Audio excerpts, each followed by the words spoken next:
പെട്ടെന്നൊരു ദിവസം നിങ്ങളുടെ പറമ്പ് കുഴിക്കുമ്പോൾ വലിയൊരു നിധി കിട്ടിയാൽ എന്തു ചെയ്യും? സ്വന്തം പറമ്പിൽ നിന്ന് കിട്ടിയത് കൊണ്ട് അത് സ്വന്തമാക്കാനാകും ശ്രമിക്കുക.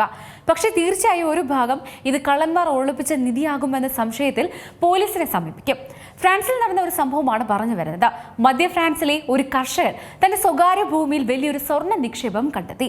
വലുതെന്ന് പറഞ്ഞാൽ 4 ബില്യൺ യൂറോ, അതായത് 33,588 കോടി രൂപ വിലമതിക്കുന്ന സ്വർണം.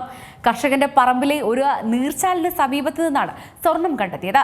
ഈ കണ്ടെത്തൽ ദേശീയ ശ്രദ്ധ ആകർഷിച്ചു. പക്ഷേ ഈ ആവേശത്തിന് ആയുസ് കുറവായിരുന്നു.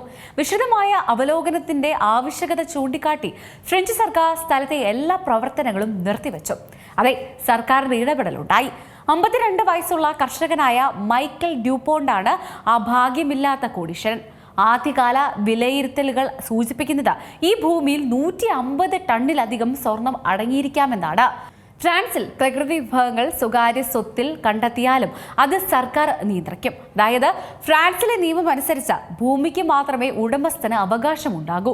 ഭൂമിക്കടിയിലുള്ള എന്തെല്ലാം ധാതുക്കളുണ്ടോ അതെല്ലാം സർക്കാരിൻ്റേത് മാത്രമാണ്.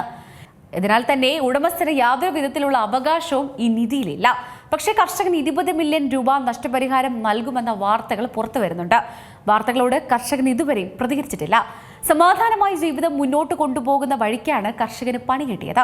ഇനി ഈ പ്രദേശത്ത് കൃഷി നടത്താൻ സാധിക്കാത്തതിനാൽ ന്യായപരമായ നഷ്ടപരിഹാരം വേണമെന്നാണ് കർഷകന്റെ ആവശ്യം. ഈ ഖനി സർക്കാരിനെ സംബന്ധിച്ച് ഒരു നേട്ടം തന്നെയാണ്. സ്വന്തമായി സ്വർണ്ണഖനിയില്ലാത്ത രാജ്യങ്ങളിലൊന്നാണ് ഫ്രാൻസ്.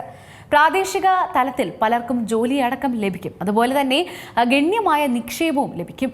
പക്ഷേ പ്രദേശവാസികൾക്ക് നിലവിൽ ആശങ്കയാണ്. ഒരു ഖനി തങ്ങളുടെ പ്രദേശത്ത് ഉണ്ടായാൽ സംഭവിക്കുന്ന പരിസ്ഥിതി പ്രശ്നങ്ങൾ അടക്കമാണ് അവർ ചൂണ്ടിക്കാണിക്കുന്നത്. ഏറ്റവും പുതിയ വാർത്തകളും വിശേഷങ്ങളും വിരൽ തുമ്പിലറിയാൻ സീ മലയാളം ന്യൂസ് എല്ലാ ഡിജിറ്റൽ പ്ലാറ്റ്ഫോമുകളിലും ലഭ്യം.